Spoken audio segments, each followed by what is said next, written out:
बिस्मिल्लाहिर्रहमानिर्रहीम, अस्सलाम वालेकुम नाज़रीन, मैं हूं कंबर ज़ैदी। इलेक्शन की तारीख में तब्दीली क्यों आई है? 11 फरवरी हमने आपको सुबह बताया था। इलेक्शन कमीशन ने जो सुप्रीम कोर्ट ऑफ पाकिस्तान में डेट तजवीज़ की थी, अब तब्दील हो चुकी है। वो डेट क्या है और उसमें तब्दीली क्यों आई है, ये हम आपको इस व्लॉग में बताएंगे। क्या सुप्रीम कोर्ट के लिए ये डेट काबिल कबूल होगी या सुप्रीम कोर्ट इसमें कोई चेंज कर सकती है या नहीं, ये भी हम आपको बताएंगे। क्योंकि फाइनल जो आप ये कह सकते हैं जहां से मोहर लगनी है वो सुप्रीम कोर्ट ऑफ पाकिस्तान है, और उन्होंने कहा है कि तहरीरी जवाब हमें जमा कराया जाए। तो ये बेसिकली सदर मुमलिकत ने अपना इख्तियार को इस्तेमाल करते हुए डेट तब्दील की है। क्या सदर मुमलिकत ये कर सकते हैं, ये भी डिस्कस करेंगे हम। और साथ में एक आपको खबर देनी है अरशद शरीफ के हवाले से, वो खबर भी इस व्लॉग में हम डिस्कस करने जा रहे हैं। अगर आपने चैनल को सब्सक्राइब नहीं किया तो सब्सक्राइब जरूर कर लें। इलेक्शन की सुबह तारीख जो है वो अनाउंस की गई थी 11 फरवरी। अब एक ट्विस्ट आया बहुत बड़ा उसमें, और ट्विस्ट ये आया कि जो पहले सिकंदर सुल्तान राजा साहब हैं, उन्होंने मुलाकात की सदर मुमलिकत से। सदर मुमलिकत को उन्होंने 11 तारीख दी, सदर मुमलिकत उस पर एग्री नहीं हुए। फिर सिकंदर सुल्तान राजा साहब ने एक खत लिखा और उस खत में सुप्रीम कोर्ट के ऑर्डर का हवाला दिया गया और कहा कि हमने सुप्रीम कोर्ट में कल जो है वो दस्तावेजात जमा करानी है तहरीरी सूरत में, लिहाजा हम दोनों का किसी एक तारीख पर इत्तफाक होना बहुत ज़रूरी है। दोनों आईनी इदारे हैं, यानी प्रेसिडेंट ऑफिस और फिर इलेक्शन कमीशन ऑफिस।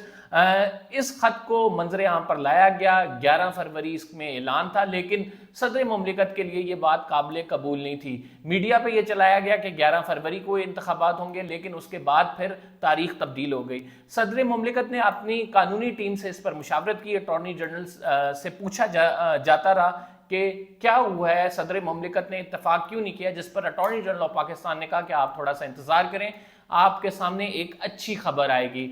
और अब से कुछ देर कबल एक जो नई तारीख है उसका ऐलान कर दिया गया है। क्या ये सुप्रीम कोर्ट के लिए काबिल कबूल होगी? बिल्कुल सुप्रीम कोर्ट के लिए काबिल कबूल ये होगी। उसकी वजूहात ये है कि सुप्रीम कोर्ट ये समझती है कि आर्टिकल 224 जो कि इंटरप्रिटेशन बताता है, जो कि कहता है कि इंतखाबात की तारीख सदर मुमलिकत ने इलेक्शन कमीशन से मुशावरत के बाद जो है वो देनी है। ये चीफ इलेक्शन कमिश्नर जो कह रहे थे कि अब इलेक्शन एक्ट में तरमीम हो गई है, अब हमने खुद जो है डेट अनाउंस करनी है, सदर मुमलिकत का ये इख्तियार नहीं है, तो सुप्रीम कोर्ट ने उसको रद्द कर दिया। और सुप्रीम कोर्ट ने ये कहा था आज अपने ऑर्डर्स में कि आप फौरी जाकर सदर मुमलिकत से मुशावरत करें, उनके दरवाजे पर दस्तक दें, और आप एक दफ़ा जो डेट देंगे वो पत्थर पे लकीर होगी, हम आपको तब्दील नहीं करने देंगे डेट, और हम अपने ऑर्डर्स पर अमल दरामद कराना भी जानते हैं। तो जब ये कहा गया तो फिर चीफ इलेक्शन कमिश्नर जो है वो हिले और फिर वो सदर मुमलिकत के पास भी गए। वही सदर मुमलिकत जिनके हवाले से वो कहते थे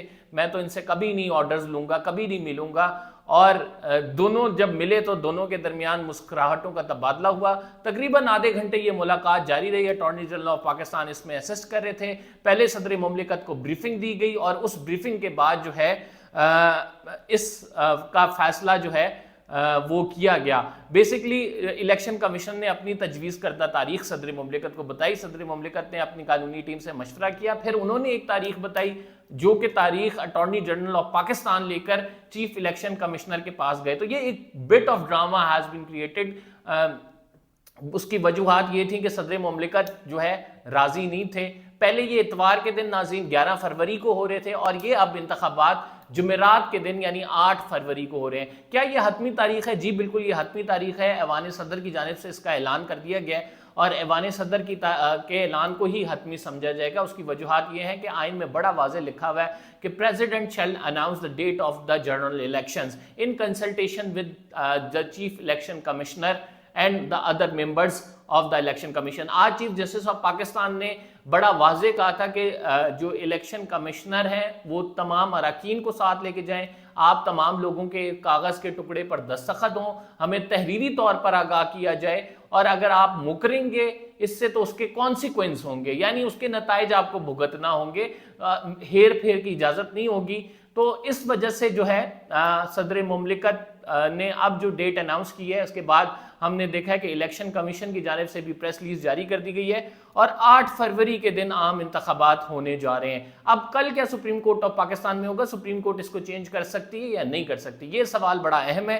कल तहरीरी तौर पर ये दोनों के दस्तखत शुदा जो हैं वो तारीख वो सुप्रीम कोर्ट ऑफ पाकिस्तान में जाएगी और इस पर जो है वो सुप्रीम कोर्ट ऑफ पाकिस्तान मोहर लगा देगी। सुप्रीम कोर्ट ऑफ पाकिस्तान अपना एक ऑर्डर जारी करेगी जिसमें वो कहेगी कि इलेक्शन कमीशन और सदर मुमलिकत के दरमियान इत्तफाक हो गया है, ये काम सुप्रीम कोर्ट का नहीं बनता तारीख देना। इससे कबल हमने देखा जस्टिस उमर अता बंदयाल के दौर में इलेक्शन की तारीख सुप्रीम कोर्ट ऑफ पाकिस्तान से अनाउंस की गई। आज जब चीफ जस्टिस ऑफ पाकिस्तान ये केस सुन रहे थे तो चीफ जस्टिस ने बाकायदा कहा क्या सुप्रीम कोर्ट के पास ये इख्तियार है कि वो इलेक्शन की डेट अनाउंस कर सकता है, जिस पर जो माविन बुकला थे जिनसे पूछा जा रहा था आबिद जुबैरी साहब, उन्होंने कहा कि इस हवाले से नहीं कर सकता। लेकिन जस्टिस उमर अता बंदयाल के फैसले का जस्टिस मुनीब के फैसले का हवाला दिया गया जिसमें कहा गया जस्टिस उमर अता बंदयाल उस बेंच को हेड कर रहे थे। 3 रुकनी बेंच था जिसमें जस्टिस इजाजुल हसन, जस्टिस मुनीब अख्तर और चीफ जस्टिस उमर अता बंदयाल थे। उन 3 जजेस के फैसले को के हवाले से कहा गया कि इसमें तो इलेक्शन डेट अनाउंस की गई है, यानी सुप्रीम कोर्ट ऑफ पाकिस्तान कल मनोअन ये डेट को तस्लीम कर लेगी। जनरल इलेक्शंस का जो ऐलान हो गया। अब मामला है लेवल प्लेइंग फील्ड का। क्या लेवल प्लेइंग फील्ड फराहम की जाएगी या नहीं, ये एक बहुत बड़ा सवाल है। और फिर एक सवाल ये भी उभरता है क्या नवाज शरीफ के कागजात नामजदगी उनको एक्सेप्ट किया जाएगा। कागजात नामजदगी चलें, इलेक्शन एक्ट जो है वो देखकर एक्सेप्ट कर लेंगे। इलेक्शन एक्ट में तरमीम हो चुकी है, नवाज शरीफ की लाइव डिस्क्वालिफिकेशन जो है वो खत्म करके 5 साल की डिस्क्वालिफिकेशन हो गई है। लेकिन जब कोई पार्टी इसको कंटेस्ट करे और ये मामला हाई कोर्ट में चला जाए और हाई कोर्ट में ये कहा जाए कि नवाज शरीफ की सजा जो है वो अभी मुअत्तल, वो सजा जो है बिल्कुल खत्म नहीं हुई है, उसके हवाले से अपीलें दायर हैं और जो सजा मुअत्तल की गई है वो भी पंजाब की निगरां हुकूमत ने की है, तो बड़े सवालात खड़े हो जाते हैं। क्योंकि जस्टिस आमिर फारूक ने भी अपने फैसले में लिखा है कि चूंकि उन नवाज शरीफ को रिलीफ मिल चुका था, इस वजह से उनकी दरखास्तें जो हैं हम उनको उनकी ज़मानत पे आर्ग्यूमेंट नहीं आया था, नैब ने मुखालफत नहीं की थी, इस वजह से हमने उनकी ज़मानत जो है कैंसिल कर दी। लेकिन अलबत्ता इन दोनों दरखास्तों के हवाले से उन्होंने कोई खातिर खा नवाज शरीफ को रिलीफ नहीं दिया था, एक बहाना बनाया था जिस बहाने के जरिए वो रिलीफ दिया गया था जमानत के हवाले से। तो एक बड़ी वाज़ेह बात है कि हो सकता है आपको ये ट्विस्ट देखने को मिले कि नवाज शरीफ साहब जिनके बारे में अभी बातें हो रही हैं कि वो वजीर आजम आएंगे, क्या पता उनके कागजात नामजदगी हाई कोर्ट में चैलेंज हो जाए और फिर उसको सुप्रीम कोर्ट ऑफ पाकिस्तान में चैलेंज कर दिया जाए। मीनवाइल इतने में इलेक्शन की तारीख आ जाए। अगर ऐसा होता है तो नवाज शरीफ क्या दोबारा से वोट को इज्जत दो और वो नारे जो वो इस्टेब्लिशमेंट के खिलाफ लगाते थे वो शुरू करेंगे। क्या इस्टेब्लिशमेंट चाहती है शहबाज शरीफ को वजीर आजम बनाना? तो कुछ इतलात इस हवाले से हमारे पास आ रही हैं, लेकिन मुसद्दिका तौर पर यह बात जाहिर बात है कि जब ये मामला होगा तो हम इसको आपके सामने तस्दीक कर पाएंगे। लेकिन बहरहाल ये बातें हैं कि इस्टेब्लिशमेंट के most favourite right now Shahbaz Sharif है नवाज शरीफ से ज़्यादा, और इस्टेब्लिशमेंट कंफर्टेबल है उनके साथ। लेकिन इस तमाम बातों में एक मामला जो आज मैं आपके साथ शेयर करना चाहता हूँ वो ये भी है कि इलेक्शन कमीशन ने 11 फरवरी जो दी थी वो 4 फरवरी भी दे सकता था। 11 फरवरी उन्होंने तजवीज़ इस वजह से की थी कि उस दिन छुट्टी है, टर्न आउट मैक्सिमम होगा। अब सदर मुमलिकत की जानिब से जो नई डेट दी गई है वो जुमेरात का दिन बनता है। क्या जुमेरात को आम तातील होगी या फिर जुमेरात को जो है वो आम रोज़मर्रा की ज़िंदगी चल रही होगी, तो उसमें वो टर्न आउट कितना होगा, ये एक बड़ा अहम सवाल है आम इंतखाबात के हवाले से, जो कि राइट नाउ टर्न आउट पे बड़ा अफेक्ट करता है और ख़ुसूसन इमरान खान साहब को ये बड़ा एड्रेस करता है। क्योंकि इमरान खान साहब राइट नाउ सिर्फ एक अपने वोटर से दरख्वास्त कर रहे हैं कि उनके साथ जितनी भी ज्यादतियां हुई हैं उनका बदला सिर्फ वोट की ताकत के जरिए लिया जा सकता है। रही बात सिकंदर सुल्तान राजा की, जिनको मैंने आपको बताया था कि वो सदर मुमलिकत से मिलने नहीं जा रहे थे, तो आज सुप्रीम कोर्ट ऑफ पाकिस्तान ने बड़ी वाज़ेह जो है ऑब्जर्वेशन दी। जस्टिस अतहर मिनल्ला ने कहा कि अगर 90 दिन में इंतखाबात नहीं होते तो आप अपनी आईनी जिम्मेदारियों में कोताही बरतेंगे और उसके संगीन नताइज हैं। आर्टिकल 6 जो कि गद्दारी से मुतल्लिक है उसका हवाला दिया गया और डराया गया कि आपने आज इस डेट का तयन करना है, और सुप्रीम कोर्ट ने कल इसी जो मामले की समाअत रख ली। और फिर चीफ जस्टिस ने कहा कि बस इतना सा मामला था जिस पर फारूक एच नाइक साहब जो कि पीपल्स पार्टी के वकील हैं, उन्होंने चीफ जस्टिस को कहा आपको बहुत बड़ी कामयाबी मिली है, ये एक बहुत बड़ी अचीवमेंट है कि आपके थ्रू ये मामला तय पाया है। अब सुप्रीम कोर्ट ऑफ पाकिस्तान में इसकी कल समाअत होगी। मीनवाइल मैंने आपको बता दिया कि जो इलेक्शन मैटर्स हैं उसमें नवाज शरीफ की जो कागजात नामजदगी हैं उस पर एतराज़ आ सकता है। अभी कुछ जो इन्फॉर्मेशन हमारे पास आई है वो हमने आपके साथ शेयर की है। एक और जो चीज़ आपके साथ शेयर करनी है अरशद शरीफ के हवाले से, वो खबर ये है कि अरशद शरीफ के प्रोड्यूसर अदील राजा साहब, वो प्रोड्यूसर जो अरशद शरीफ के केस को आगे परस्यू कर रहे थे, जो एफआईआर में जो सेंसिटिव इंफॉर्मेशन थी और नाम थे वो देना चाह रहे थे, और उन्होंने सुप्रीम कोर्ट ऑफ पाकिस्तान भी अरशद शरीफ की वालदा के साथ आए और मुसलसल जो है वो राइट नाउ आप ये कह सकते हैं कि अरशद शरीफ के साथ उनकी फैमिली के साथ जो है वो स्टिक थे और उनके मौक़िफ़ की तायीद कर रहे थे। उनको ARY ने नौकरी से बर्खास्त कर दिया है और जो रीज़न्स हैं वो बताई नहीं गई। वो राइट नाउ काशिफ अब्बासी का प्रोग्राम प्रोड्यूस कर रहे थे, लेकिन काशिफ अब्बासी आपको पता है कि वो छुट्टियों पर जो हैं इस टाइम लंदन में गए हुए हैं, और हमारे ज़राए ने पहले बताया कि उनका प्रोग्राम जो है वो ऑफ एयर हो गया है और वो प्रेशर की वजह से हुआ है। बहुत सारी बातें ये की जा रही हैं कि प्रेशर की वजह से हुआ, लेकिन ARY इंतज़ामिया का इस हवाले से मौक़िफ़ आया कि आप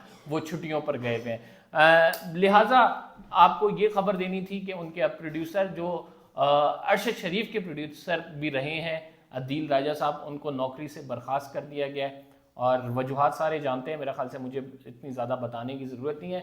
आम इंतखाबात का ऐलान इमरान खान साहब के एक बड़े मौक़िफ़ की तायीद है, जो वो कहते थे कि इंतखाबात होंगे तभी मुल्क में एक स्मूथ ट्रांजिशन होगी। अब देखना यह है कि लेवल प्लेइंग फील्ड के लिए क्या कुछ किया जाता है, तहरीक इंसाफ के कैंडिडेट्स कितने उतरते हैं, वकला कितने वकला को टिकट दिया जाता है, और क्या एक पुरअमन तरीके से ये स्मूथली ट्रांजिशन होता है पावर का या नहीं। हमने अपने व्लॉग में आपको पहले भी खबर दी थी कि मार्शल लॉ की जितनी बातें हैं या जितनी ये बातें हैं कि जनरल आसिम मुनीर आके टेक ओवर कर लेंगे, वो तमाम रूमर्स पे बेस्ड हैं। उसकी बड़ी सॉलिड वजूहात हमने आपको बताई थी, और वो सॉलिड वजूहात ये थी कि हम IMF से डील में गए हुए हैं। IMF ये कहती है कि आपको एक मुंतखब हुकूमत के साथ आना है। दूसरी बात हमने आपको ये बताई थी कि आपके जितने भी इदारे हैं, जिसमें एशियन डेवलपमेंट बैंक है, जिसमें चाइना आपके साथ बिरादराना मुमालिक जिनके ताल्लुकात हैं, उन सब ने भी ये कहा है कि आपके मुल्क में जब स्मूथ ट्रांजिशन होगी, जब जमहूरियत होगी, जब अवामी नुमाइंदे होंगे, उनको ही वोट, उनको ही हम उनसे ही बातचीत करेंगे पैसों के हवाले से। पाकिस्तान की डूबती मईशत को इन लोगों का सहारा चाहिए, लिहाजा कोई जवाज़ ही नहीं बनता था कि जनरल आसिम मुनीर साहब आए। खुद जो हमारी फौजी सोर्सेज में से बात हुई थी तो उन्होंने भी इस बात को निगेट किया था कि पॉसिबल नहीं है राइट नाउ आजकल के दौर में माशाल्लाह, जब दुनिया इतनी तब्दील हो रही हो और जब आप देख रहे हो कि पूरी दुनिया में एक बहुत बड़ा क्योस है। पहले जो मार्शल लॉ लगते थे वो बाहर से कहीं ना कहीं सपोर्ट होती थी जिसके बायस वो लग जाते थे, लेकिन अभी इसका जो तासुर था वो नहीं था।